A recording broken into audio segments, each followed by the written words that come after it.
오늘은 최후의 백보자 심판에 관한 이야기를 하도록 하겠습니다. 우리 성경이 계시록 20장인데 계시록 20장 11절부터 15절까지의 본문을 가지고 같이 읽도록 하겠습니다. 계시록 20장 11절부터 15절입니다. 여러분 강의 어딘가에는 쭉 나와 있어요. 연결되게. 한번 같이 읽도록 하겠습니다. 또 내가 크고 흰 보좌와 그 위에 앉으신 이를 보니 땅과 하늘이 그 앞에서 피하여 간데 없더라. 또 내가 보니 죽은 자들이 큰 자나 작은 자나 그 보좌 앞에 서 있는데 책들이 펴 있고 또 다른 책이 펴졌으니 곧 생명책이라.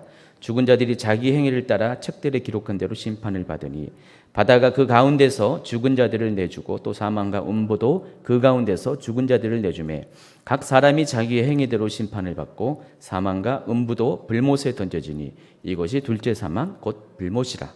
누구든지 생명책에 기록되지 못한 자는 불못에 던져지리라. 성경은 심판에 대해서 단수의 심판을 이야기하지 않습니다. 복수의 심판, 두 개의 심판에 대해서 이야기를 하고 있습니다.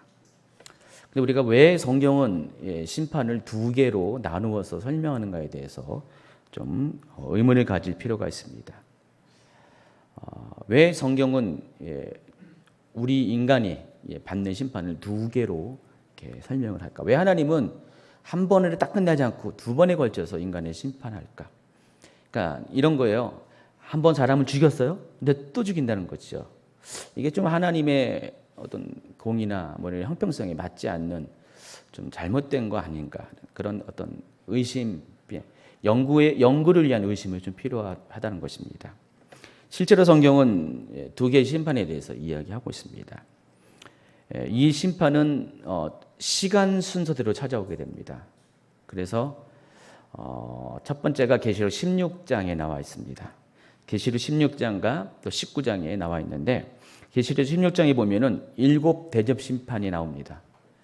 여러분 말씀드린 바와 같이 계시록에는 모두 3번에 걸친 7개의 시리즈 재앙들이 나옵니다. 7년 환란 기간 동안에 연속되는 것인데 중복되는 개념은 아니고 연속적으로 계속 바톤을 이어받아서 이어집니다. 그래서 그것을 도표로 그리면 이렇죠. 7 인의 재앙이 있으면은 7 인의 재앙의 맨 7번째 인이 열려질 때 7 나팔 재앙이 열립니다. 그리고 7 나팔 재앙이 나팔이 불려질 때 또 다른 7 대접 심판이 또 오픈이 됩니다. 이해하시겠죠? 그래서 이것이 딱 떨어진 것이 아니라 계속해서 연속되는 거고 마지막 7번째인 마지막 7번째 나팔은 다음 순서를 여는 오프닝에 해당하는 것입니다. 시그널에 해당하는 것입니다. 그래서 어떤 분들은 이 세 가지 재앙들을 같은 한 재앙을 다르게 본다라고 그런 관점에서 보는 분도 계세요. 그러니까 다르게 표현한다. 결국 같은 얘기를 하는 것이다. 그러니까 같은 시간대에 이야기를 다르게 표현하는 것이다. 다른 각도에서 표현하는 것이다. 그렇게 보는 분도 있는데 그건 절대로 아닙니다. 이거는 엄연히 3개의 7 재앙들은 모두 시나리오대로 시간 순서로 서로 이렇게 연결돼서 발생하는 그런 시간 순서로 찾아오는 재앙입니다. 그런데 첫 번째 7 인의 재앙은 어떤 성격이냐면은 징조를 나타내는 것이에요. 그러니까 마지막 때 정말로 마지막 때의 마지막이 임하게 되면은 환란이 시작하게 되면은 이런 징조가 있을 것이다. 그것을 알려주는 것이에요. 그래서 7 인의 재앙의 내용이 또 마태복음 24장에 많이 나와 있습니다. 마태복음 24장의 순서와 7 인의 순서가 동일해요. 관련된 어떤 강의가 이제 여러분 어딘가 있어요. 제가 정확하게 기억 못하는데 어딘가 있습니다. 7 인의 재앙 보면 알겠죠. 거기에 나와 있을 것입니다. 그러니까 마태복음 24장의 내용 그대로를 그 계시록 6장에 그대로 이렇게 설명을 하고 있습니다. 그래서 마지막 때 일어날 징조예요. 마태복음 24장에 예수님께서 하신 말씀이 무슨 말씀입니까? 제자들의 질문에 대해서 답을 한 건데 첫 번째가 예수님이 다시 오실 때 어떤 일이 일어나겠습니까? 그게 뭐예요? 마지막 때 징조잖아요. 마지막 때 일어날 일들에 대해서. 그래서 그것이 이제 쭉 기록된 게 마태복음 24장이거든요. 그리고 두 번째가 일곱 나팔 재앙인데, 일곱 나팔 재앙은 나팔이 의미하는 어떤 이미지가 있어요. 뭐죠? 경고입니다. 그래서 실제로 이 나팔 재앙은 경고의 성격이 있습니다. 그러니까 마지막이 가까이 왔다는 징조는 어떤 아주 간접적인 거잖아요. 직접적으로 말하는 것이 아니라 간접적으로 이걸 보고 추측하라 그런 뜻인데, 이 나팔은 경고래요. 직접적으로 얘기하는 거예요. 심판이 이제 임한다. 그래서 일곱 나팔장은 경고를 말하는 거고요. 그리고 이 일곱 나팔장이 끝난 다음에 일곱 대접 심판이 시작되는데, 이것은 직접적인 심판의 내용입니다. 그래서 심판의 내용이 계시록 16장에 쭉 기록이 되어 있죠. 그래서 계시록 16장은 어떤 시나리오대로 전개되는 것이다. 시간 순서대로 이런 일이 있을 것이다. 그리고 17장에 있는 큰 음녀의 심판, 그리고 18장에 있는 큰 성 바벨론에 대한 심판, 그리고 19장의 전반부에 있는 혼인잔치, 또 후반부에 있는 아마겟돈 전쟁은 바로 그 일곱 대접 재앙의 후반부에 있을 여섯 번째 재앙과 일곱 번째 재앙 가운데 있을 마지막 사건들을 더 구체적으로 설명하는 삽입장에 해당하는 것입니다. 그래서 첫 번째 그 죽음은, 악인에 대한 심판은 일곱 대접 심판 가운데 발생하게 된다는 것입니다. 그래서 일곱 대접 심판 가운데 아마겟돈 전쟁도 거기에 포함되고요. 그래서 이 아마겟돈 전쟁의 결과 모든 악인들이 죽임을 당합니다. 그렇죠? 악인들이 죽임을 당합니다. 그리고 그들은 어디 갑니까? 지옥에 갑니다. 게헨나라고 표현한 지옥에 갑니다. 하데스라고도 표현하죠. 또 무저경이라고도 설명하고요. 다 같은 이야기인데, 그 땅속 지옥으로 죽은 자가 거기서 심판을 받게 됩니다.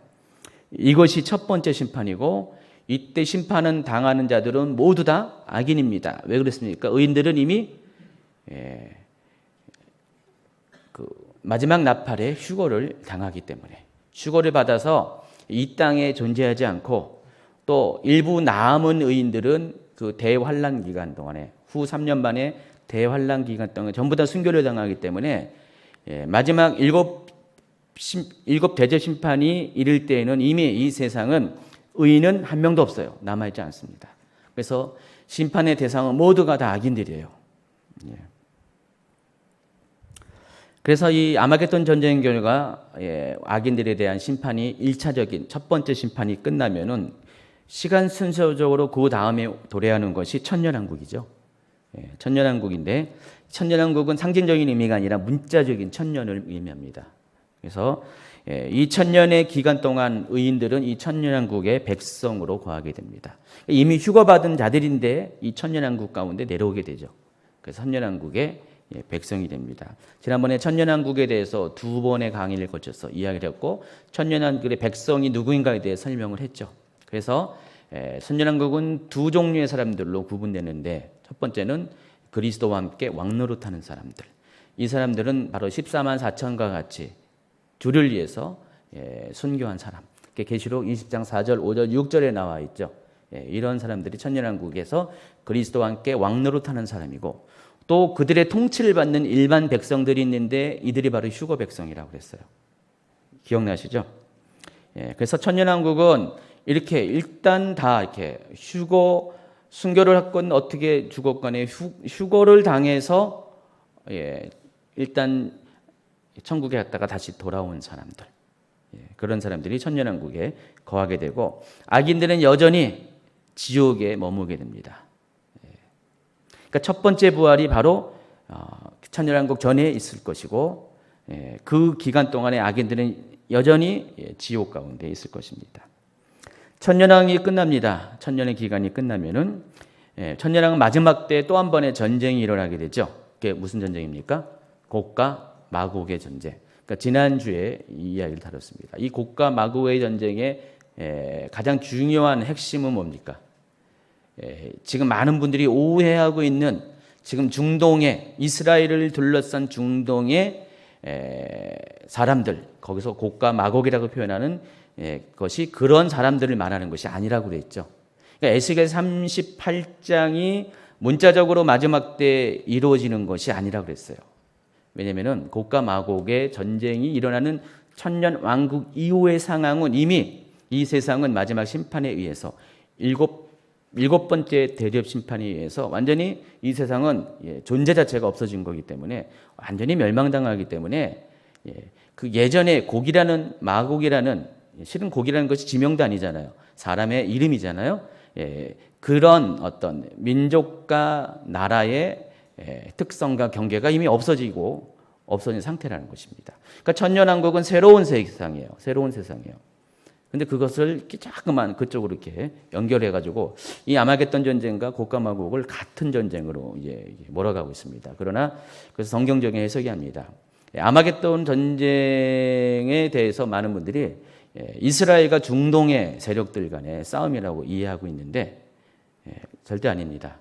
아마겟돈의 성격은 계시록 19장에 나와 있는 바 그대로 하늘의 그리스도의 군대와 그 하늘의 그리스도의 군대가 이 땅에 내려오죠. 마지막 심판을 위해서. 그리고 그들을 대항하는 적그리스도의 군대와의 싸움이에요.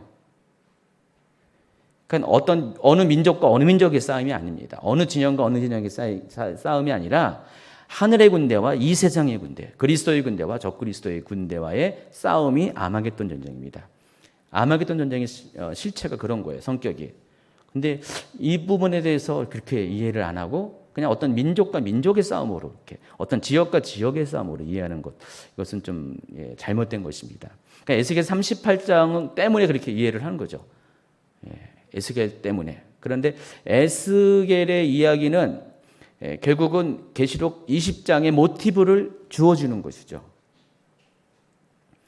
제가 누누이 말씀드리지만 계시는 뒤에 있는 것이 정확한 거죠. 분명한 거죠. 그러니까 계시록의 내용들은 그게 더 정확한 거예요. 근데 안타까운 것은 계시록의 내용 굉장히 다 짧아요. 짧게 표현했어요. 그냥 지나가듯이 이야기한 것이 대부분이기 때문에 구체적인 정보를 어디서 얻게 되냐면은 그 같은 모티브를 제공한 예언서에서 얻게 되는데 천년왕국에 대한 그런 모티브가 또 이사야 65장에 있고요. 그러나 이사야 65장도 천년왕국과 새하늘과 새 땅을 믹스된 것으로 보고 있잖아요. 그러니까 정확하게 분리된 것으로 보지 않는 단점이 있는 것처럼 에스겔서도 마찬가지입니다. 에스겔서는 계시록 20장에 있는 곡과 마곡이 어떤 것일 것이라는 모티브를 제공해서 하나님께서 허락한 부분이라는 것입니다. 어쨌든 이 곡과 마곡의 전쟁의 성격도 똑같습니다. 어느 민족과 민족의 싸움이 아닙니다. 이스라엘과 중동 국가의 싸움이 아닙니다. 이미 천년왕국 뒤에는 이스라엘과 중동이라는 의미가 없어요. 다 그것이 경계가 없어지고 다 무너지고 아무것도 남지 않은 상태인데 곡과 마곡의 전쟁을 중동 국가와 이스라엘 싸움으로 몰아갈 이유가 없다는 것입니다. 이 곡과 마곡의 전쟁의 실체는 계시록 20장에 그대로 나와 있어요. 뭡니까? 그리스도의 군대와 그리고 그리스도를 대항하는 사탄의 군대입니다.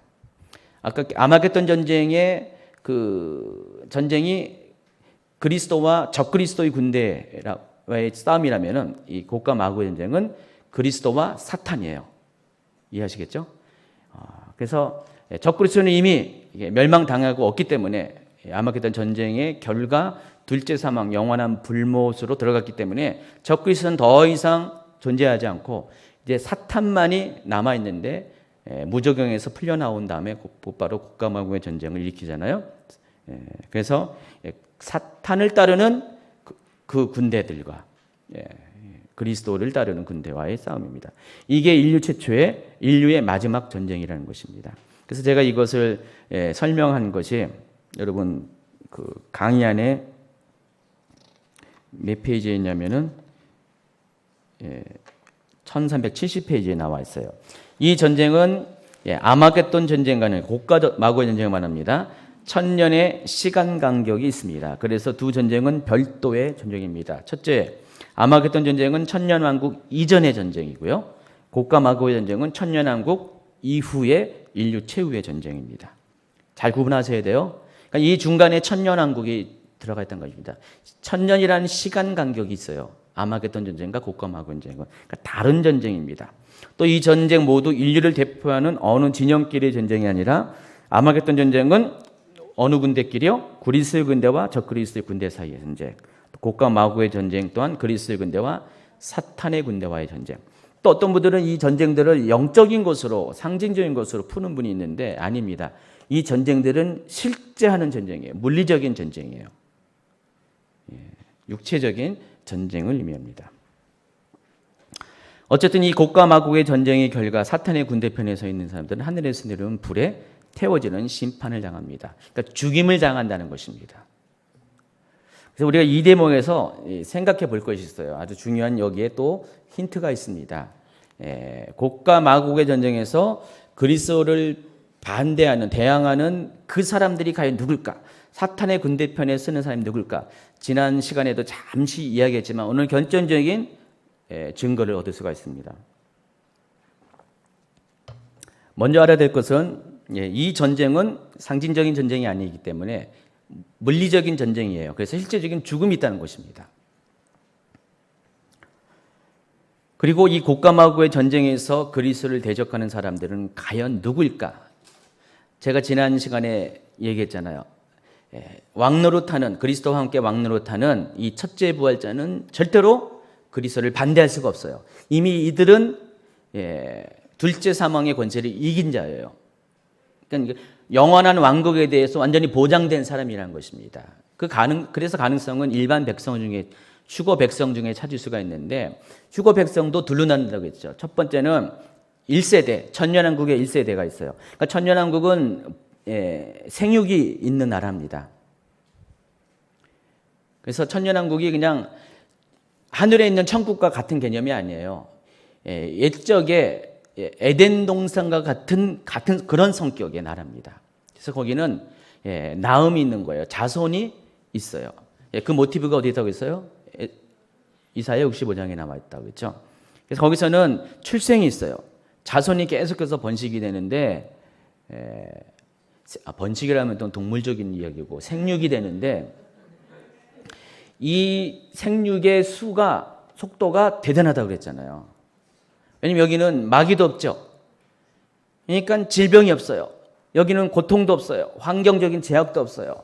다 모든 것들이 다 천국과 같이 회복된 그런 곳이에요. 천국은 아니지만 천국과 같이 그렇게 모든 것이 회복된 나라입니다.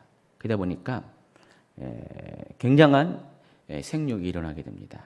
그래서 어쩌면은 우리가 경험한 지금 74억의 인구잖아요. 이 인구와 비교할 수 없을 만큼 더 많은 그런 인구가 그 땅에서 살게 될 가능성이 많습니다. 아마 과학자들이 그것을 한번 이걸 가지고 분석해보고 연구해보면은 어느 정도 데이터를 뽑아낼 수가 있어요. 그러니까 신학을 하면서도 과학하는 분들은 이런 걸 잘하더라고요. 제가 보기에는 아주 대단한 숫자의 사람들이 천년왕국에서 천년왕국의 끝자락이 되면 많은 사람이 살게 될 겁니다. 자, 그렇게 된다면은 천년왕국에는요, 천년왕국의 2세들이 존재하게 되어 있어요. 그러니까 죽음과 부활과 휴거를 경험하지 않고 오로지 천년왕국에서 태어난 자들이 생기게 됩니다. 최소한 2세대부터 계속 많아지겠죠. 3세대, 4세대, 수십 세대가 될 수가 있어요. 그런데 그들을 통틀어서 천년왕국 2세대라고 우리가 일단은 알기 쉽게 결정을 하게 된다면은, 만약에 곡과 마고의 전쟁에서 그리스도를 대항해서 사탄의 군대 편에 서는 사람들은 그들이 될 가능성이 많아요. 왜냐면은 천년왕국 1세대는 그리스도를 배반할 수 없는 그런 이유가 있습니다. 여기 보니까 곡과 마곡의 전쟁에 의해서 그 사람들이 반대편에 선 사람이 전부 다 불에 살라져서 죽임을 당하잖아요. 여러분 상식적으로 생각해 보세요. 먼저 한번 죽었잖아요. 이 세상에서. 휴거 전에. 죽었다가 곡과 마곡의 전쟁에서 또 죽어요. 그리고 또 마지막 부활이 일어나고 악인들에 대해 부활이 일어나고 오늘 하는 백보자 심판의 결과 또 죽게 돼요. 이 죽음은 일반적인 물리적인 죽음만을 가리킨 게 아니라 이것은 어떤 영적인 것도 같이 포함된 건데 죽게 돼요. 그래서 그걸 가리켜서 둘째 사망이라고 표현해요. 그러니까 성경에서 첫째, 둘째 이렇게 표현할 때는요, 괜히 실없이 이렇게 설명하는 게 아닙니다. 아주 정확한 논리적인 어떤 체계를 갖고 첫째, 둘째가 결정이 되는 것이에요. 그렇다면은 만약에 이 사람들이 마고의 전쟁에서 그리스도를 대항해서 죽임을 당하게 되면은 이들에게 해당하는 사망은 셋째 사망이 돼요. 그러니까 논리적으로 맞지가 않아요. 그리고 한 번 천국을 경험한 사람이 과연 그리스도를 배반할까? 그렇진 않을 것 같아요. 여러분 출애굽 첫 번째 세대는 광야에서 죽음을 당했죠. 그러나 출애굽 2세대 실은 그 사람을 다른 말로 하면은 가나안 1세대를 말하는 거죠. 가나안 1세대는 죽을 때까지 여호수아와 여호수아 다른 장로들이 죽을 때까지는 절대 하나님을 배반하지 않았어요. 여호와 신앙을 지켰어요. 그러나 문제는 가나안 2세대들이 그때부터 그들에게 남겨진 어떤 민족의 유혹을 받아서 결국은 하나님을 버리고 배반을 했죠. 같은 케이스가 될 수가 있어요.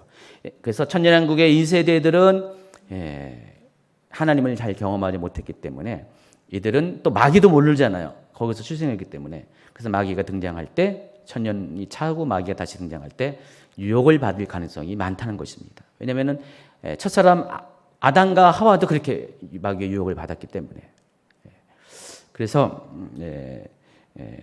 이런 모든 것을 통해서 우리가 추측할 수 있는 것은 천년왕국 1세대인 휴거 세대는 그리스도의 군대편에 서게 될 것이고 2세대 이후에 태어난 세대는 사탄의 군대편에 서게 될 가능성이 제가 보기에는 99.9999%가 될 것 같아요. 여전히 우리가 아닐 가능성은 남겨두는 거고요. 그리고 또 이제 그들을 미혹한 마귀가 심판을 당하게 됩니다. 불과 유황못, 곧 둘째 사망의 심판을 당하는데 계시록 20장 10절을 한번 볼까요? 또 그들을 미혹하는 마귀가 불과 유황못에 던져지니 거기는 그 짐승과 거짓 선지자가 있어 세세토록 밤낮 괴로움을 받으리라.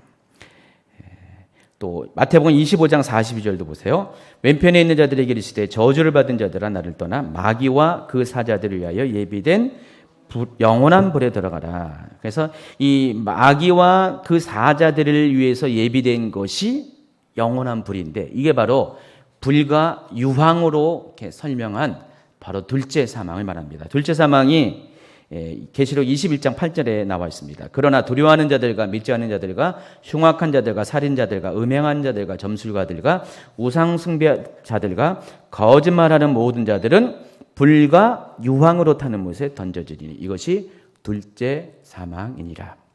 제가 지금 이 엔타임 강의를 하는데 여러분 옛날 얘기로 들으시면 안 되고 그냥 무슨 동화 같은 얘기로 들으지 마세요. 이건 굉장히 아주 논리적이고 굉장히 실제적이고 과학적인 얘기를 하고 있어요, 제가요. 여러분은 그렇게 못 느끼지만은 제가 이 엔타임 연구하면 할수록 굉장히 논리적이다, 과학적이다, 정확하다. 한 문장, 한 단어를, 한 상황들을 놓칠 수가 없다. 그런 것들이 점점 많이 느껴지게 됩니다. 불과 유황으로 탄 못이 둘째 사망인데 이것은 원래는 누구를 위해서 예비된 것이라고요? 마귀와 그 다른 자들. 아마도 인간이 창조되기 이전에 아마 하나님께서 준비했겠죠. 원래는 그런 목적으로 준비된 건데 인간이 죄를 지고 타락하면서 그 자리를 인간이 들어가게 된 거죠. 이해하시겠죠? 그리고 이제 마지막 백보자 심판이 도래합니다. 이게 지금 계속 시간 선서적으로 얘기했습니다. 아마겟돈 전쟁, 또 천년왕국, 고가마고의 전쟁, 그리고 마귀의 심판, 그리고 백보자 심판. 그래서 백보자 심판은 악인들이 당하는 두 번째 심판에 해당합니다. 그리고 이 백보자 심판이 최종적인 심판을 의미해요. 그래서 백보자 심판의 결과, 두 번째 심판의 결과, 두 번째 사망으로 들어간 거죠. 첫 번째 심판은 육체적인 죽음이죠. 이제 두 번째 심판은 둘째 사망인 영원한 불못에 들어가는 것입니다. 그래서 악인들은 처음에는 지옥을 경험하고요. 개인날을 경험하고 두 번째는 둘째 사망인 불못을 경험하게 됩니다. 그래서 이 대목에서 처음 질문에 대한 답을 좀 찾아야 되는데 왜 성경은 복수의 심판에 대해서 이야기하는가? 성경은 일관적으로 예수님께서 이 땅에 오신 이유가 의인은 심판에 이르지 않게 하기 위해서, 정확하게 말하면 멸망에 이르지 않게 하기 위해서, 그러나 악인은 심판을 받게 하기 위해서 이 땅에 오셨다고 했습니다. 요한복음 3장 16절부터 읽어볼까요? 하나님이 세상을 이처럼 사랑하사 독생자를 주셨으니 이는 그를 믿는 자마다 멸망하지 않고 영생을 얻게 하려 하심이라. 하나님이 그 아들을 세상에 보내신 것은 세상을 심판하려 하심이 아니요 그로 말미암아 세상이 구원을 받게 하심이라. 그를 믿는 자는 심판을 받지 아니하는 것이요 믿지 아니하는 자는 하나님의 독생자의 이름을 믿지 아니하므로 벌써 심판을 받은 것이니라. 5장 24절도 있습니다. 내가 진실로 너희에게 이르노니 내 말을 듣고 또 나 보내신 이를 믿는 자는 영생을 얻었고 심판에 이르지 아니하나니 사망에서 생명으로 옮겼느니라.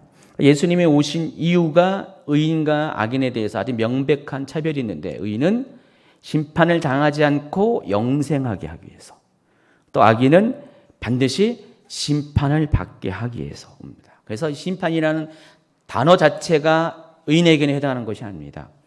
악인을 위한 전용 단어죠. 여러분은 절대로 심판받지 않습니다. 여러분이 의인의 반열에 서 있는 한. 그러나 여러분도 심판받을 수가 있는데 여러분이 악인이 되는 순간에 심판을 받게 되어 있습니다. 그래서 심판은 오직 악인에게만 해당하는 것이고 의인에게 예비된 것은 여기 보니까 영원한 생명, 영생이라고 했죠. 영어로 한번 읽어볼까요? Everlasting life. Everlasting life에 대해서는 뒤에 좀 설명을 또 할 겁니다. 영원한 생명을 의인들은 받게 됩니다. 자, 그럼 영원한 생명이라는 것이 뭘까? 어떤 의미일까? 영원한 생명은 영어에서는 두 가지로 표현합니다. NIV 성경을 한번 보시면은 영어 보면 NIV하고 킹제임스 버전. 제가 이제 이 두 가지를 많이 비교합니다.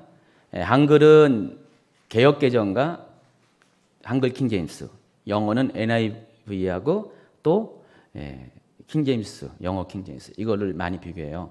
그러니까 성경이 번역의 기준이 좀 다르기 때문에 좀 내용이 조금씩 달라요. 표현들이 달라요. 어떨 땐 굉장히 중요한 차이가 있습니다. NIV에서는 이 영생, 영원한 생명을 eternal life라고 표기하죠. 킹제임스에서는 everlasting life라고 표현합니다. 이게 같은 얘기죠. 영원한이라고 이렇게 똑같이 번역을 해요. 그런데 실은 미묘한 차이가 있습니다. 왜냐면은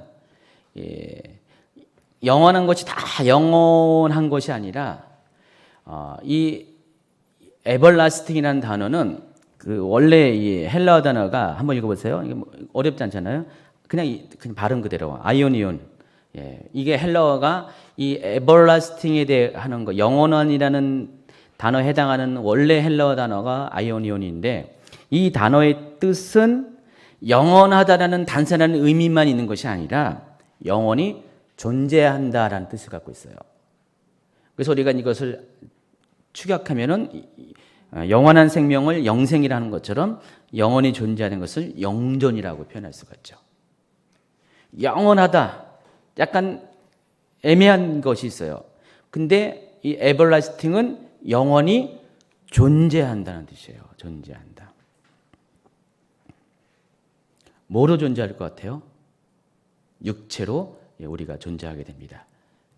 영원한 생명을 갖게 되면 육체로, 그러니까 우리가 육체를 가진 영원한 생명이 나중에 우리 가운데 주어진다는 것입니다.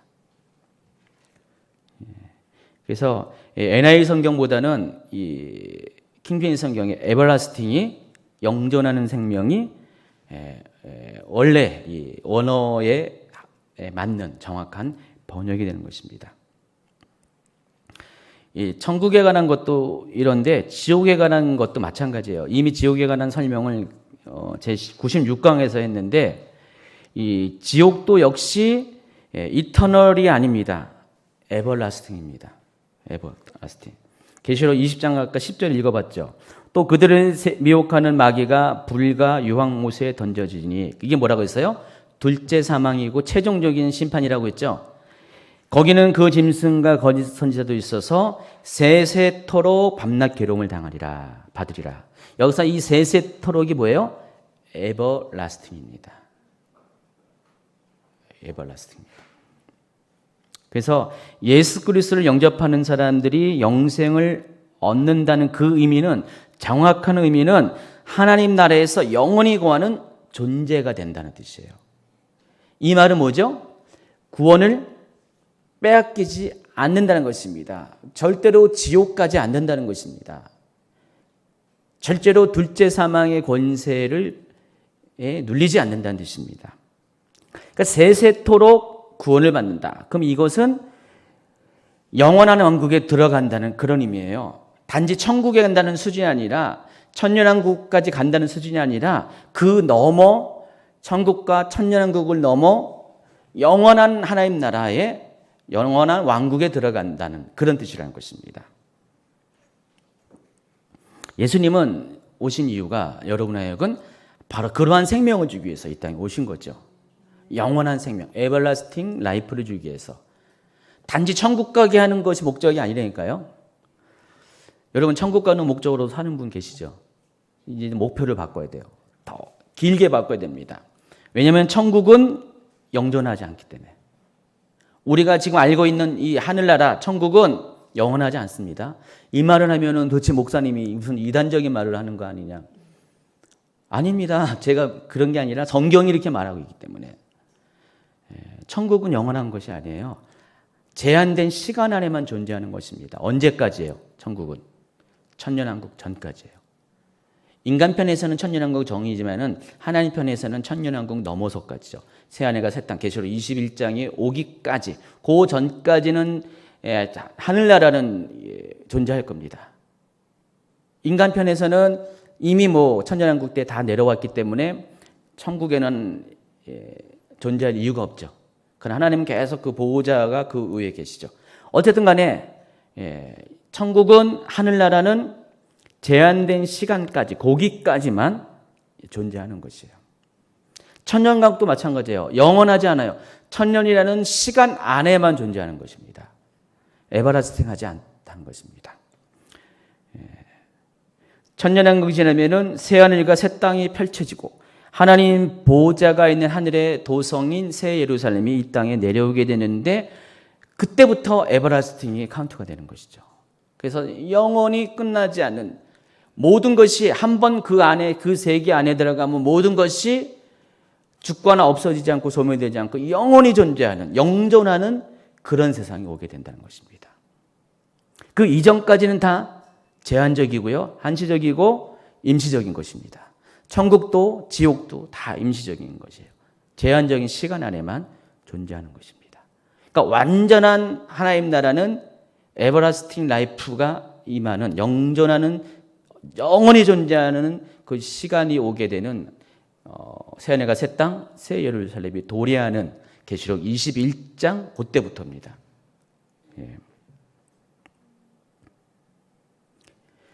이와 마찬가지로 오늘은 심판에 대한 주제이기 때문에 심판도 똑같습니다. 영원한 형벌이 있고, 그 영원한 형벌이 있기 전에 임시적인, 제한적인 시간대 안에 형벌이 있다는 것입니다. 첫 번째가 한시적인 지옥입니다.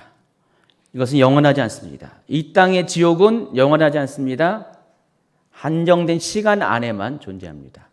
언제까지일 것 같아요? 이 지옥은 백보자 심판이 있을 때까지, 그 타임까지. 천국도 마찬가지고. 그러니까 천국과 지옥 모두가 다 새하늘과 새 땅이 도래하기 전에는 다 없어지게 되어 있어요.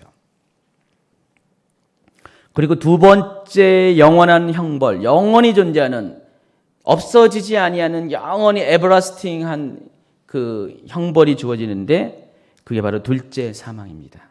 The second death라고 하는데, 그래서 이 둘째 사망이 영원한 형벌, everlasting punishment입니다. 이것이 계시록 20장 14절 15절. 사망과 음부도 불못에 던져지니 이것이 둘째 사망 곧 불못이라. 누구든지 생명책에 기록되지 못한 자는 불못에 던져지라. 여기에는 짐승과 거리선지에서 세세토록 밤낮 괴로움을 받으리라.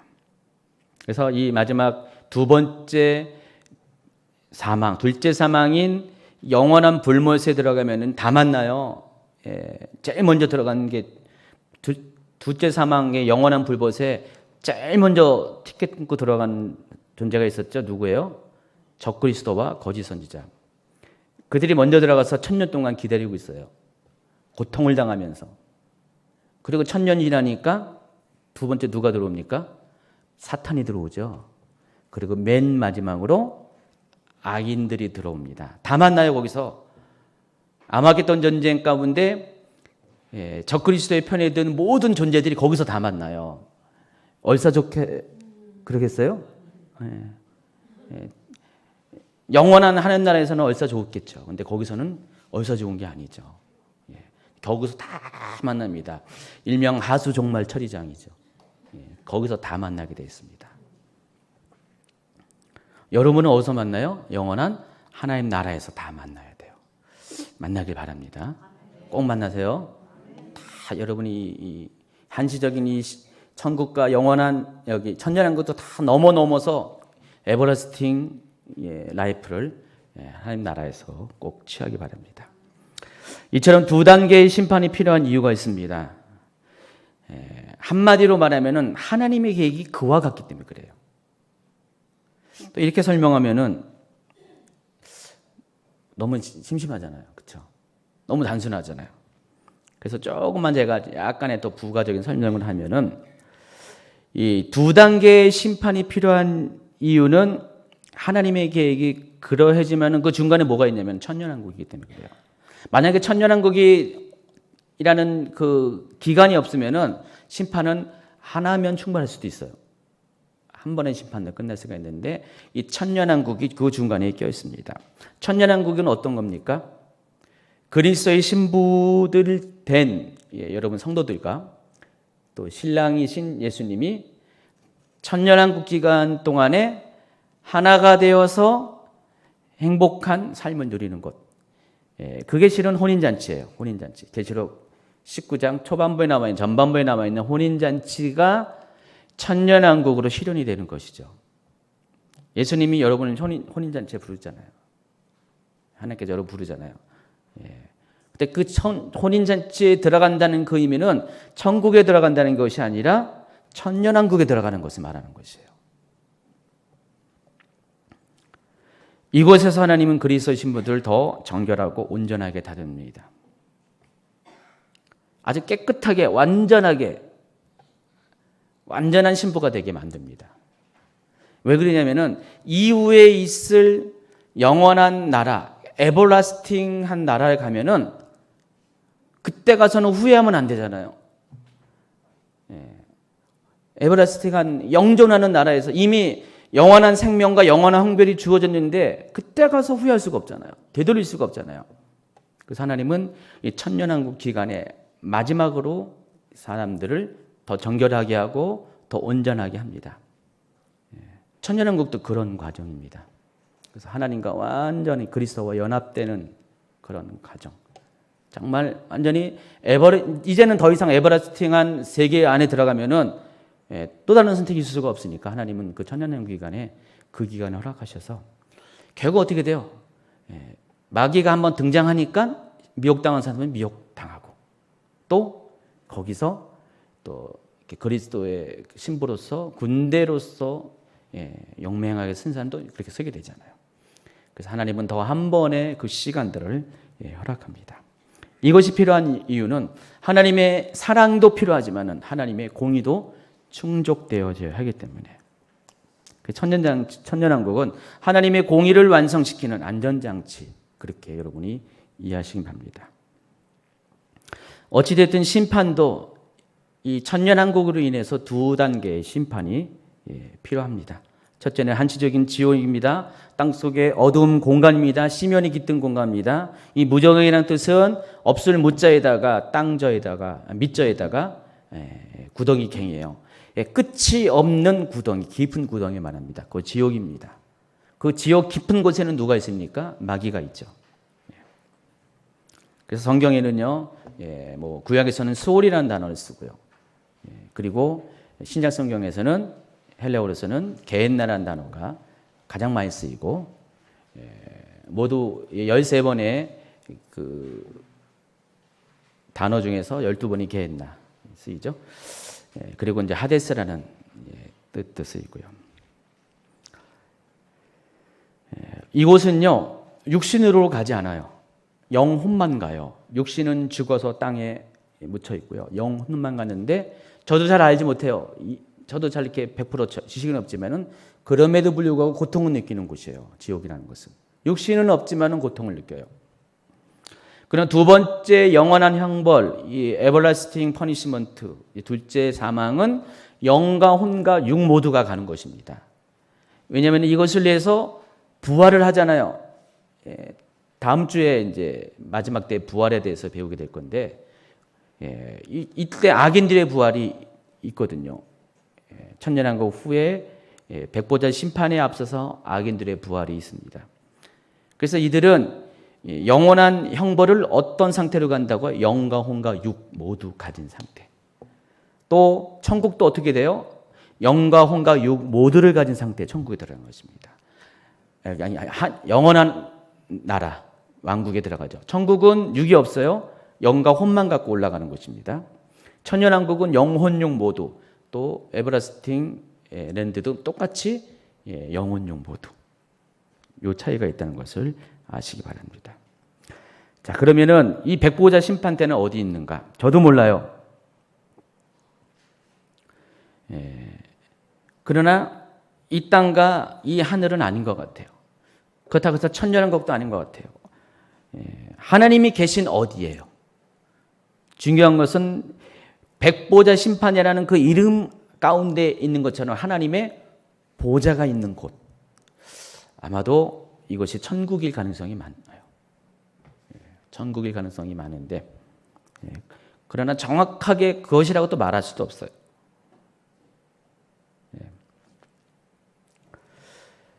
이때 불신자의 부활이 일어납니다. 근데 이들은 심판을 받기 위해서 부활을 받습니다. 요한복음 5장 28절 29절을 한번 읽어볼까요? 이를 놀랍게 여기지 말라. 무덤 속에 있는 자가 다 그의 음성을 들을 때가 오나니 선한 일을 행한 자는 생명의 부활로, 악한 일을 행한 자는 심판의 부활로 나오리라. 이것만 보면은 같은 순간에 이런 부활이 있을 거라 생각하는데, 말은 이렇게 했지만은 여기는 시간 차이가 있습니다.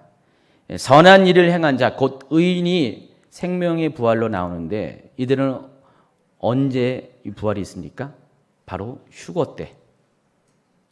그리스도께서 공중에 강림하시는 바로 그때. 그리고 천년이라는 시간 간격을 두고 천년이 지난 후에 악한 일을 행한 자, 악인들이 심판의 부활로 나오게 된다는 것입니다. 그리고 그들은 자기의 행위대로 심판을 받게 될 것입니다. 심판 때에는요, 두 종류의 책이 있습니다. 여러분, 그림에서 보이시면은 그 가운데 있는 것이 천국의 광경이에요. 지금 몇 페이지 하고 있나요? 많이 나갔네요. 저는 컴퓨터로 봐가지고 페이지 수가 안 나와서.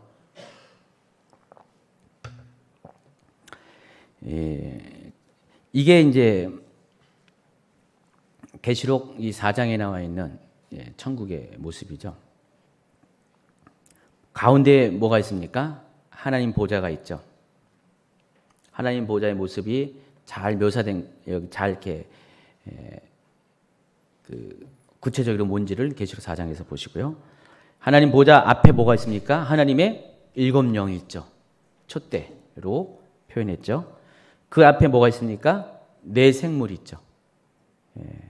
이 네 생물도 에스겔도 봤고 이사야도 봤어요. 다 봤어요. 이 네 생물은 뭐 하나님 가장 지근해서 가까이서 있는 천사 중에 천사죠. 뭐 어떤 분들은 뭐 수랍 천사라고 얘기를 하고 그룹이라고 얘기도 하고, 그리고 그 좌우로 뭐가 있습니까? 24장로가 있습니다. 장로가 있고, 그리고 둘러싼 수많은 천사들이 있습니다. 이게 하늘 보좌의 광경입니다. 그 하나님 보좌는 앞에는 제단이 있어요. 또 계시록 6장에 보면은 7장인가요? 6장인가? 6장일 거예요. 제단이 있고요. 근데 그 보좌 앞에 두 종류의 책이 있는데, 하나는 생명책, 또 하나는 행위책이 있습니다. 그 이야기가 계시록 20장 12절 같이 읽도록 하겠습니다. 또 내가 보니 죽은 자들이 큰 자나 작은 자나 그 보좌 앞에 서 있는데 책들이 펴졌고 또 다른 책이 펴졌으니 곧 생명책이라. 죽은 자들이 자기 행위를 따라 책들에 기록된 대로 심판을 받으리. 이 부분은 이제 다른 번역을 보면 책들이 펴져 있으며 또 다른 책도 펴져 있는데 그것은 생명의 책이라. 죽은 자들은 자기들의 행위에 따라 그 책들에 기록된 대로 심판을 받더라. 근데 여러분, 그림에서 보는 것처럼 두 종류의 책의 하나는 단수로 표현되어 있고요. 또 다른 책은 복수로 되어 있어요. 책들과 또 다른 책 이렇게 표현이 되어 있죠. 여기서 또 다른 책이 뭘 의미하는지는 분명히 나와 있어요. 그 또 다른 책이 펴졌는데 그것은 생명의 책이라 해서 생명책이라 했어요. 그러니까 한 권으로 된 것은 생명책이에요. 그리고 여러 권으로 된 것은 무슨 책이에요? 행위를 기록한 행위책이에요. 하나님 보좌에는 이렇게 두 종류의 책이 있습니다. 예전에 강의안을 보면은 이거 말고 또 기념책이 또 제가 설명한 게 있습니다. 그것도 한번 예전 강의를 한번 살펴보면은 기념책도 설명했습니다. 기념책은 말라기에 나와 있는 것인데, 하나님 보좌에는 이 세 종류의 책이 있습니다. 원래는 생명책, 행위책, 기념책. 그러면 생명책은 과연 어떤 것인가? 여러분, 대한민국 국민이면 어떻게 돼요? 주민등록 번호가 있고 명부가 있습니다. 시민을 가리키는 것이죠. 그래서 주민등록증이 없으면 여러분의 시민의 권리를 행사하지 못해요. 대한민국 국민이 아닙니다. 마찬가지입니다. 천국도 천국의 시민이 된 사람들의 명단이 있습니다. 그것이 생명책입니다. 그러니까 생명책에 기록된 사람만이 하나님 나라에 들어갈 수가 있는 것이에요. 여기서 하나님 나라는 것은 천국을 의미하는 것이 아니라 어디예요? 에버라스팅, 영원한 나라.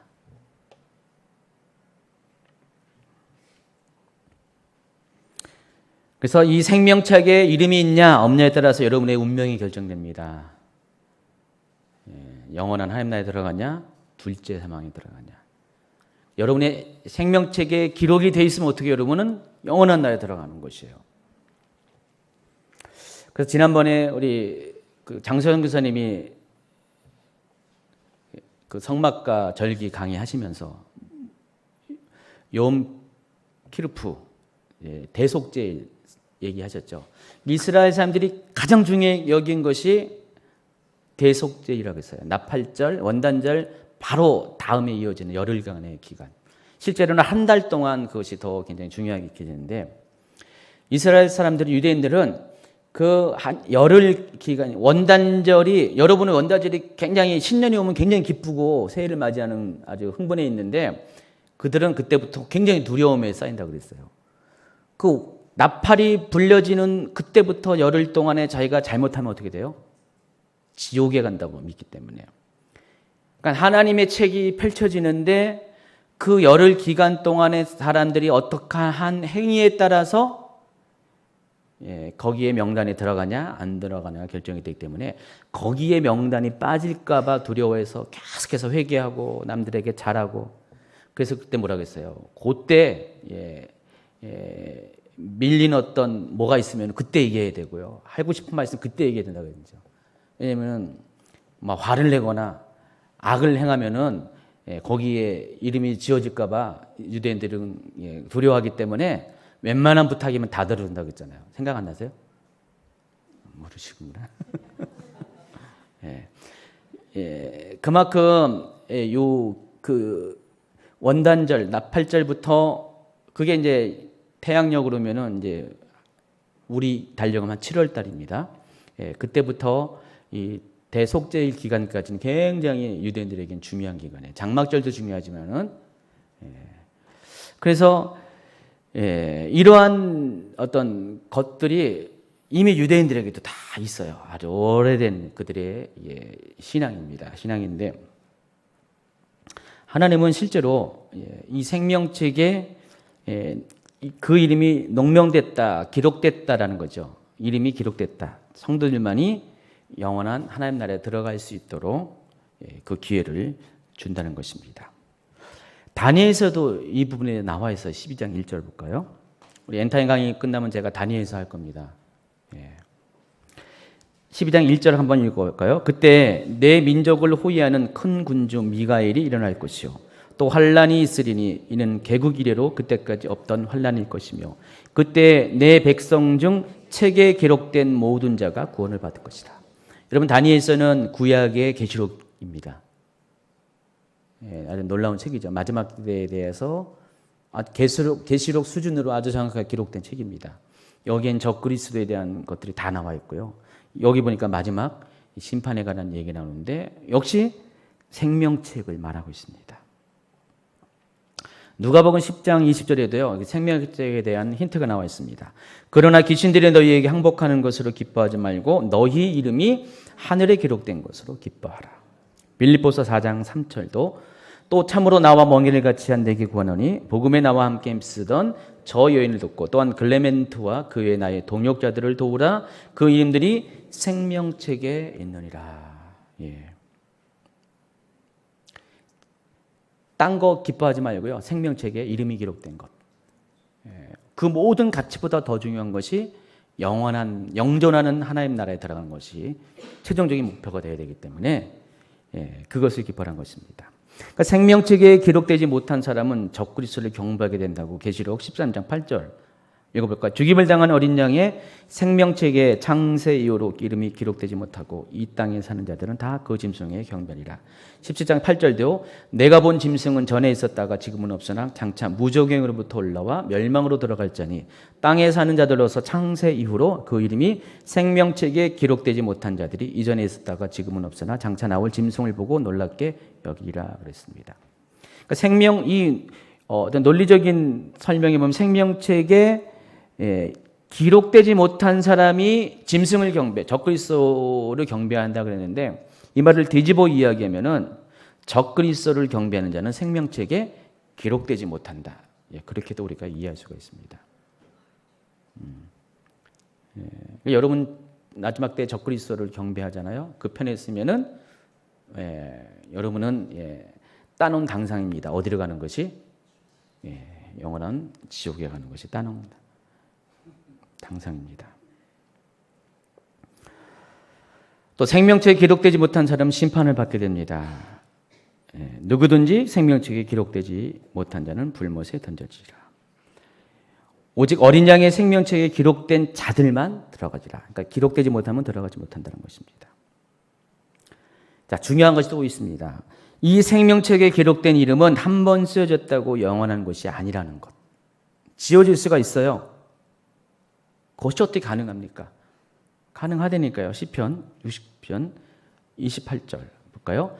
그들을 생명책에서 지우사 의인들과 함께 기록되지 말게 하소서.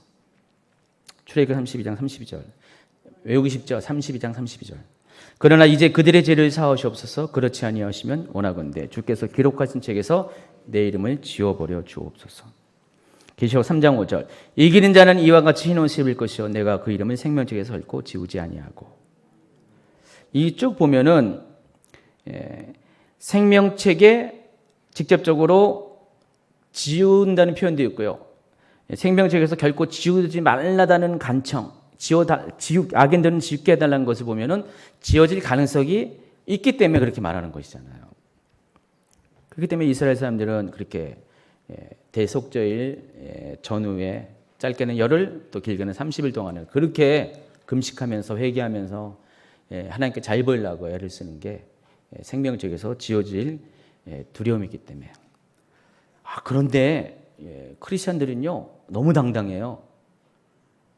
누구든지 생명책에서 한 번 구원받으면 영원히 구원받는다고 이렇게 자신하는 분들이 많아요.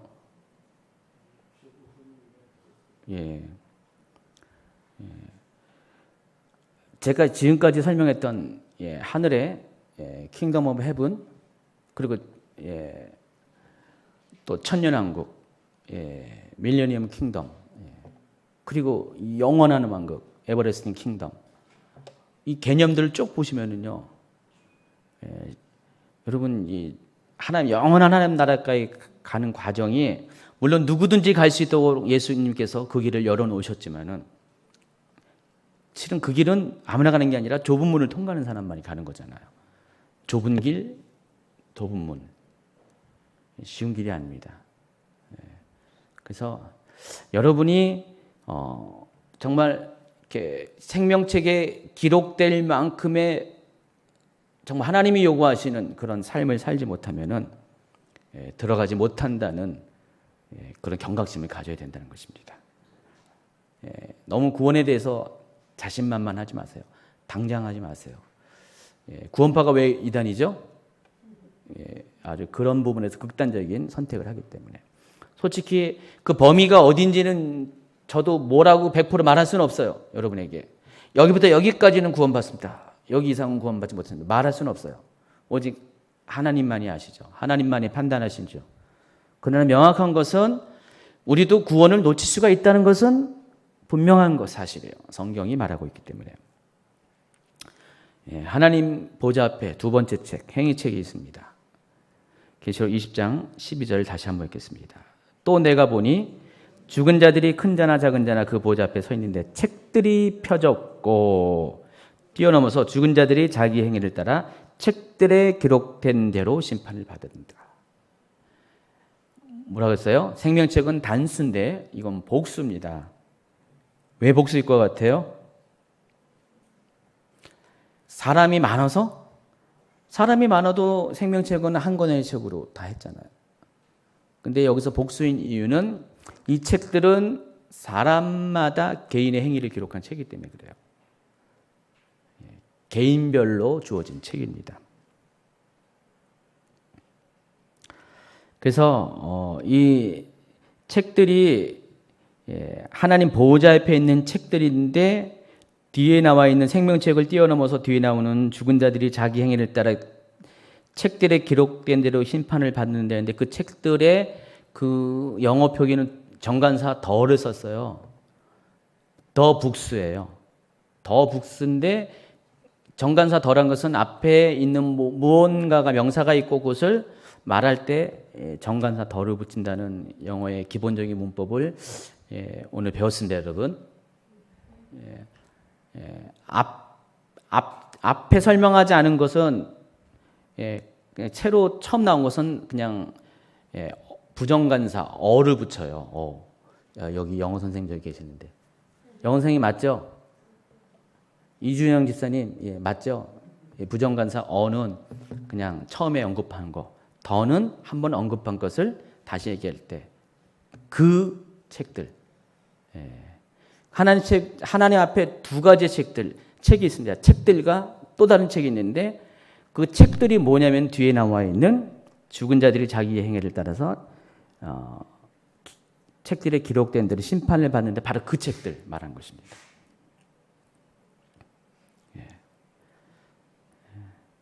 그래서 각 사람의 행위를 기록한 책들이 사람의 숫자대로 펼쳐져 있을 것입니다. 또 다니엘 7장에서도요, 방금 이 부분과 동일한 내용이 기록이 되어 있습니다. 다니엘서 7장 9절. 한번 읽어볼까요? 시작. 내가 보니 왕자가 놓이고 옛적부터 항상 계신 이가 좌정하셨는데 그의 옷은 희기가 눈 같고 그의 머리털은 깨끗한 양의 털 같고 그의 보좌는 불꽃이요 그의 바퀴는 타오르는 불이며 불이 강처럼 흘러 그의 앞에서 나오며 그를 섬기는 자는 천천히요 그 앞에 모은 선자는 만만이며 심판을 베푸는 책들이 펴 놓였더라. 여러분 다니엘서 보면은 완전히 이건 하나님 보호자에 대해서 계시록의 설명과 그대로 묘사하고 있어요. 그렇기 때문에 하나님 앞에 죽은 자들을 행위에 따라 심판하는 그 책들, 더 북수는 결국은 다니엘 7장 10절에 나와 있는 심판은 베푸는 책들, 여기도 복수 나와 있죠. 그거랑 같은 책이라는 것을 알 수 있어요. 그러니까 다니엘이 미리 몇백 년 전에 이걸 본 거예요. 요한이 보기 전에. 먼저 보았고, 다니엘은 하늘에 올라가서 본 게 아니라 이 땅 가운데서 본 거고요. 사도 요한은 하늘에 올라가서 직접 천상에서 하나님 보호자에서 보았습니다. 그 차이가 있는 것이죠.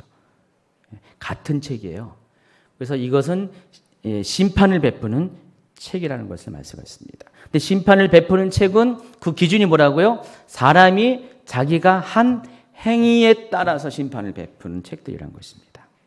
그래서 결국 각 사람은 자기 행위대로 공정한 심판을 받게 될 것입니다. 여기 보세요. 뭘 보냐면 책들에 기록된 대로 심판을 받는 것입니다. 임의로 받는 것이 아니라 책들에 기록된 대로. 뭐가 기록됐어요? 자기가 한 행위가 기록이 됐어요. 그러니까 여러분이 오늘 한 행위가 기록이 된다니까요. 하늘에. 2016년 8월 오늘 26일 벌써 26일이네요. 8시 12분에 제가 여기서 한 것이 기록이 되어 있어요. 그러니까 제가 뭘 하는 행동에 따라서 그대로 그냥 같은 시간에 동시적으로 하늘나라의 책에는 기록이 되고 있네요. 자동으로 기록이 되고 있습니다. 기록이 되고 있습니다. 예. 기록 안 된다고 생각하시는 분 없죠? 혹시? 여러분이 가끔 가다가요, 이런 간증 듣잖아요. 회심하는 사람의 간증. 요즘은 잘 그런 간증 자체를 이제 별로 그런 걸 안 하기 때문에. 근데 예전에는 제가 이렇게 교회 다니는 초청님에도요, 그 금요 철야 시간에 맨날 이렇게 간증자들이 왔었어. 저희 교회가요. 제가 있던 교회는. 간증자들, 연예인도 많이 오고 막 했는데, 레퍼토리가 거의 비슷비슷해요. 그 중에 하나가 하나님 앞에 죄인을 살다가 오늘 하나님 앞에 고꾸라지는 어떤 그 회심의 체험을 하게 되는데, 갑자기 하나님이 그냥 장면을 딱 보여주는데, 꼬맹이 때부터 엄마 젖발 때부터 시작해가지고 지금까지 자라고 할 때 모든 잘못한 것들이 그냥 파노라마처럼 싹 지나가더라. 이런 간증 많이 들었죠. 그래서 어떤 분은 엄마 젖을 세게 문 것을 회개했더라. 뭐 이런 얘기도 있었고요. 그런 얘기 들었잖아요. 혹시 여러분 중에서도 그런 환상적인 환상을 본 분 계세요? 없어요? 없군요. 요즘은 그런 간증이 별로 없다니까요. 옛날에는 하도 죄를 많이 해서 그런지 몰라도 그런 간증들이 참 많았어요. 근데 그게 어떻게 가능하냐고요. 하나님이 다 기록해 놨기 때문에 그래요. 그러니까 자동적으로 기록이 되어 있기 때문에. 그러니까 이것은 누가 기록하는 겁니까? 천사가 기록합니까? 아닙니다. 여러분이 기록합니다. 여러분 스스로가 여러분의 행위대로 기록하는 것입니다. 그래서 여러분 조심하셔야 돼요. 여러분의 보는 것, 듣는 것, 행하는 것, 조심조심 해야 됩니다. 고린도서 4장 5절에 보니까 그러므로 때가 이르기 전 곧 주께서 오시기까지 아무것도 판단하지 말라. 그가 어둠에 감춘 것들을 드러내고 마음의 뜻을 나타내시리니 그때 각 사람에게 하나님을 또 칭찬했으리라. 때가 이를 때 곧 주께서 오시기까지. 여기서 때는 주께서 오신다는 것은 바로 재림을 말하는 것이에요. 주님이 다시 오시게 되면 그때가 되면 마지막 때가 되면 하나님께서 어둠에 감춘 것들을 드러내고 마음속에 있는 생각들을 나타나시게 한다는 겁니다. 엊그저께 누가 기도를 받았어요. 이번에 강사 목사님으로부터 어느 분이 기도를 받았는데 바뀌었어요. 갑자기 간증을 들었거든요. 외국분이잖아요. 자기 전혀 모르잖아요. 그런데 그분이 나를 아는 거예요. 예언을 통해서 깜짝 놀랐어요. 그래서 와, 이게 실제 하는구나. 가지고 회심했습니다. 마음이 바뀌었어요. 마음이 돌이켰어요. 그래서 이제 똑바로 하나님 믿고 살겠다고 얘기를 하시더라고요. 내 속에 숨겨진 것 아무도 모른다고 생각하잖아요. 근데 알아요. 다 알아요. 하나님이 알고 천사가 알고 다 알죠. 하늘이 다 아는데 하나님은 여러분처럼 떠벌리지 않으시죠. 잘 간직하고 있다가 때가 되면 그것을 드러나게 하실 거예요. 또 여러분에 대한 사랑이 필요해서 여러분을 돌이킬 때는 또 때로는 가끔가다 그런 식으로 체험을 통해서 드러내시기도 하고요. 어쨌든 중요한 것은 마지막 때가 되면 여러분의 행위 모두는 다 기록돼요. 그러니까 여러분이 생명책에 기록이 되건 말건 그건 중요하지 않습니다. 여러분의 모든 행위는 다 기록이 되고 있어요. 그 행위는 기록된 것은 변하지가 않습니다. 지워지지가 않습니다. 그건 완전히 영원토록 보존할 보존 기록입니다. 그러나 생명책에는 여러분의 이름이 기록됐다가도 지워질 수가 있어요. 지워졌다가도 다시 기록될 수가 있어요.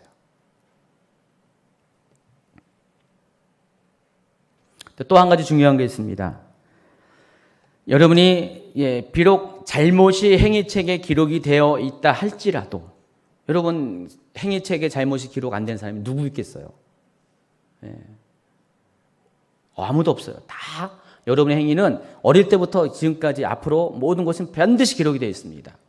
그런데 그보다 우선하는 기준이 바로 생명책이에요. 아무리 행위가 더럽고 온전치 못해서 잘못된 것이 기록될지라도 그럼에도 불구하고 생명책에 여러분의 기록이 되어 있으면은 하나님 그것을 보신다는 것이죠. 그러나 생명책에 기록되지 못한 사람들은 심판의 기준이 뭐예요? 행위책이죠. 생명책으로는 기준이 없기 때문에 거기에 명단이 없기 때문에 그 행위대로 심판을 받게 된다는 것입니다. 그래서 생명책에 기록된 사람은 절대로 심판을 받지 못합니다.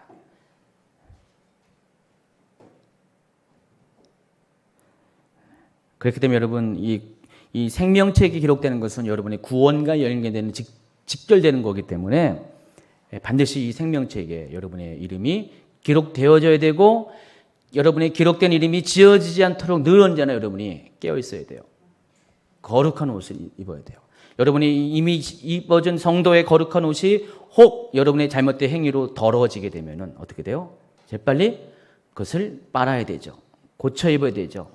그 회개를 통해서 하나님께 용서를 구함으로써 이번에 강의 때 강상현 목사님이 보여준 그림이 있잖아요. 신부인데 뒤로 끈에 묶여 있고요. 또 옷은 완전히 드레스는 진흙에 더럽혀져 있는 것. 하나님은 예수님을 통해서 여러분을 신부로 만들어줬어요. 근데도 신부가 그렇게 자기를 단장하지 못하면 그렇게 되는 거예요. 그러니까 빨리빨리 여러분 속에 묶여있는 것들을 풀어내시고 더러워진 것들을 깨끗하게 해야 돼요. 주님이 언제 올지 모르기 때문에. 더러워진 상태로 있다가 주님이 오시면 어떻게 돼요? 여러분 그냥 끝나는 거예요. 그게. 근데 더러워진 상태였다가 빨았는데 바로 그 순간에 주님 오시면 어떻게 돼요? 여러분 럭키 되는 거죠. 그래서 우리가 우리 자신을 이렇게 보장할 수가 없는 거예요. 그래서 늘 깨어 있어야 되는 이유가 누구도 자신만만할 수 없고요. 또 누구도 자기를 포기할 수 없는 게 잘 준비됐다가도 한순간에 주님 오실 때 깨어있지 못하면 미련한 다섯 처녀가 되면 신랑 대신 예수님을 못 맞이하는 거고 졸다가도 어느 순간에 정신 차리고 자신을 단장시키면 그리스도의 신부가 되는 거고요. 그래서 하나님은 그래서 공의로우신 거죠. 자, 생명책의 기록 여부는 지금 어디 하니까? 1378페이지네요. 예수님밖에 몰라요. 천사들도 몰라요. 누가 생명책에 기록되어 있는지. 계시록 21장 27절 보세요. 무엇이든지 속된 것이나 가정한 일 또는 거짓말하는 자는 결코 그리로 들어가지 못하되 오직 어린 양의 생명책에 기록된 자들만 들어가리라. 그러니까 생명책에 한 가지를 더 붙인 게 어린 양의 생명책. 어린 양이 누구시죠? 예수 그리스도. 예수님이 어린 양입니다. 그래서 이 생명책에 기록되는 기준도 예수 그리스도. 예수님이 길이시기 때문에, 진리이시기 때문에. 또 이 생명책에 그 생명을 이름을 유지시켜 주는 분도 예수님이시라는 것입니다. 여러분 예수님을 통해서 보혜사 되신 예수님을 통해서 구원을 받았죠. 그러면 또 다른 보혜사이신 성령님을 통해서 이 구원을 지켜나가셔야 되는 거예요. 이 생명책에 이 어린 양의 생명책에 기록된 이름들이 지워지지 않도록. 그래서 이 생명책의 이름이 지워지게 되면 그때부터는 행위책에 기록된 대로 행위의 심판을 받게 된다는 것입니다. 다섯 번째 주제, 둘째 사망. 이제 얼마 남지 않았습니다. 이 백보자 심판이 끝나면은 사망과 음부도 불못에 던지게 됩니다. 계시록 2장 14절. 사망과 음부도 불못에 던져지니 이것은 둘째 사망이라 곧 불못이라. 왜 사망과 음부가 던져지죠? 사망이라는 것은 뭡니까? 죽음을 말하는 거예요. 육신의 죽음. 음부는 그 죽은 실제가 묻어지는 무덤을 말하는 것이죠. 그리고 실은 지옥을 말하는 것이죠. 여러분, 더 이상 이제 사망이 없다는 것이에요. 더 이상 지옥도 없다는 것이에요. 이런 것들은 왜 필요했습니까? 영원한 심판, 최후의 심판 전에 한시적으로 필요한 것이었죠. 그러나 최후의 심판을 받게 되면은 지옥이 뭔 필요가 있어요. 둘째 사망으로 이제 다 종결되어 있기 때문에. 그리고 더 이상 죽을 이유, 죽음이라는 심판이 필요 없잖아요. 그래서 이 둘째 사망은 이 모든 것을 전부 다 빨아들이는 블랙홀과 같죠. 그러니까 둘째 사망 앞에는 더 이상 죽음도 더 이상 지옥도 필요 없는 것입니다.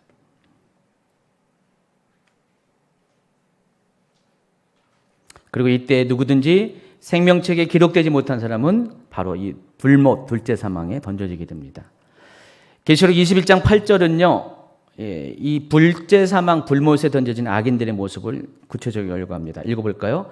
그러나 도리하는 자들과 믿지 않는 자들과 흉악한 자들과 살인자들과 음행하는 자들과 점술가들과 우상 숭배자들과 거짓말하는 모든 자들은 불과 유황으로 타는 못에 던져지리니 이것이 둘째 사망이라 그랬습니다.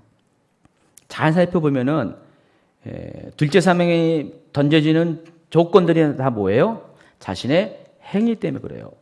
두려워하는 것, 믿지 않는 것, 흉악한 행동을 한 것, 살인자들, 음행한 것들, 점술가들, 우상 숭배하는 것, 거짓말하는 것들, 사람들 다 모두가 다 자기의 행위를 말하는 것입니다. 여러분 구원은 그리스도를 십자가를 통한 하나님의 은혜의 산물이죠. 그러나 심판은 자신의 행위로 말미암은 대가라는 것을 여러분이 기억하기 바랍니다. 중요한 것은 이들이 만약에 돌이키고 회개해서 다시는 그 행위를 하지 않으면은 둘째 사망에 들어가지 않죠. 근데 많은 사람들이 교회를 다닌 것은 자랑해요. 그러나 교인으로서 사는 것은 잘 못 살아요. 여전히 두려워하고 여전히 믿지 아니하고 여전히 흉악하고 여전히 살인하고 음행하고 점을 치고 우상 숭배하는 것, 거짓말하는 것. 교인이라는 이름을 가지면서도 여전히 이렇게 하면 이 사람들은 다 둘째 사망에 들어갈 수밖에 없다는 것입니다. 오늘날 이게 많은 안티 세력들이 있는데 기독교에 대해 싫어하는 사람들이 있는데 그 안티 세력들이 만들어지는 그 이유 중에 하나가 바로 이러한 교회 다니면서 이러한 행동을 한 사람들이 잘못된 행위 때문에 교회 다니는 누구 때문에 상처를 받아가지고 반기독교적인 감정을 갖고 그런 행동을 하는 분이 많습니다. 이런 사람들, 이렇게 만든 사람은 연자맷돌을 들고 바다에 빠지는 게 낫어요. 지옥의 영원한 물에 들어간 것보다. 이게 소자 한 명을 시촉하게 했잖아요. 그래서 여러분이 참 얼마나 여러분이 하는 말 하나, 행동 하나가 얼마나 조심스러워야 될지. 저도 때때로 서로 아무 생각도 없이 한 행동이 목 상처를 주고 막 그러더라고요. 여러분 성도들 중에서 교회 떠나는 분들이 많은 이유가 같은 교인들 때문에 상처받아서 떠나가는 게 많아요. 아세요? 교회를 떠나서 다른 교회 가면 그나마 난데 아예 믿음에 떠나게 하면은 여러분들 그 어떻게 감당하시려고 그래요? 하나님 그거 기억하시거든요. 다 기록이 돼요. 예. 그런 일을 행하지도 말아야 되지만 그런 일이 생길 때마다 여러분이 회개해야 돼요. 그 영혼을 위해서 중보에 기도해야 되고 이미 엎어진 물 돌이킬 수 없으면은 하나님 앞에 그렇게 회개를 해야 됩니다. 계시록 2장 4절 5절 볼까요? 그러나 너를 책망할 것이 있나니 너의 처음 사랑을 버렸느니라. 그러므로 어디서 떨어졌는지를 생각하고 회개하여 처음 행위를 가지라. 만일 그리하지 아니하고 회개하지 않으면 내가 네게 가서 내 촛대를 그 자리에서 옮기리라. 또 내가 그에게 회개할 기회를 주었을 때 자기의 음행을 회개하고자 하지 아니하는도다. 볼지어다 내가 그를 침상에 던질 터이요 또 그와 더불어 간음한 자들도 만일 그의 행위를 회개하지 않으면 큰 환난 가운데 던지고 또 내가 사망으로 그의 자녀를 죽이리니 모든 교회가 나는 사랑과 뜻과 마음을 살핀 자인 줄을 알리라. 내가 너희 각 사람의 행위대로 갚아주리라. 7교회에게 한 말이잖아요. 7교회는 마지막 때에 있을 교회의 모습입니다. 결론을 맺습니다. 우리가 알고 있는 이 마지막 전쟁이라고 하는 아마겟돈 전쟁, 우린 두 가지 오해를 갖고 있습니다. 첫 번째 오해는 이 아마겟돈 전쟁은 어떤 인류의 두 진영 간의 싸움이라고 생각합니다. 이스라엘과 대적하는 중동의 국가들, 거기에 러시아도 포함되어 있죠. 그러나 아닙니다. 오해입니다. 이 아마겟돈 전쟁은 하늘의 군대와 이 세상 군대, 정확하게 그리스도의 군대와 적그리스도의 군대와의 싸움이라는 것. 그리고 이 아마겟돈 전쟁은 인류 최후의 전쟁이 아닙니다. 이 세상에서의 최후의 전쟁입니다. 최후 전쟁은 곡과 마곡의 전쟁. 곡과 마곡의 전쟁도 역시 두 가지 오해를 갖고 있습니다. 첫 번째는 곡과 마곡의 전쟁도 아마겟돈 전쟁과 마찬가지로 인류 간의 전쟁을 하는데 그것이 아닙니다. 하나님의 그리스도의 군대와 사탄의 군대와의 전쟁. 그리고 또 곡과 마곡의 전쟁과 아마겟돈 전쟁은 같은 전쟁이 아닙니다. 천년 왕국이라는 천년의 간극이 거기 존재합니다. 서로 다른 전쟁이고 이 곡과 마곡의 전쟁은 인류 최후의 전쟁입니다. 그런데 곡과 마곡의 전쟁은 최후의 심판을 위한 마지막 시험 때이기도 합니다. 우리가 이 아마겟돈 전쟁을 통해서 그리스도의 신부된 사람과 그렇지 않은 사람이 확실하게 구분된 것처럼 곡과 마곡의 전쟁을 통해서 영존하는 에버라스팅한 왕국에 들어가는 자와 영존하는 형벌에 들어가는 자가 결정이 됩니다. 그래서 우리가 이 두 가지의 전쟁을 통과한 후에 우리의 구원이 마지막으로 완성된다는 것. 하나님은 이 전쟁들을 통해서 모든 악을 소멸시키고 모든 선을 드러내게 하는 마지막 이렇게 가르는 작업들을 한다는 것. 그래서 우리는 우리가 영원한 하나님 나라에 이르기까지인 우리의 구원에 대해서 절대로 방심해서는 안 된다는 것 잊지 마시기 바랍니다. 만약에 여러분 누군가가 구원에 대해서 너무 쉽게 한번 믿은 구원은 영원한 구원이다. 절대로 여러분 지옥 가지 않는다고 이야기한다면 여러분 속지 마셔야 돼요. 성경 그렇게 말하는 것이 아니기 때문에 잘못하면 여러분이 방심한 사이에 여러분의 이름이 생명책의 기준이 아니라 행위책의 기준에 의해서 심판받을 수 있다는 것을 명심하시기 바랍니다. 늘 우리의 구원은 진행형이라는 것, ing가 붙는다는 것, ing가 완료형으로 바뀔 때까지 바로 주님 나라 갈 때까지 최종적인 영존하는 그 나라 갈 때까지 여러분 끝까지 그리스도의 신부로서의 그런 정결한 삶을 놓치지 않기를 예수님 축원합니다. 기도합니다.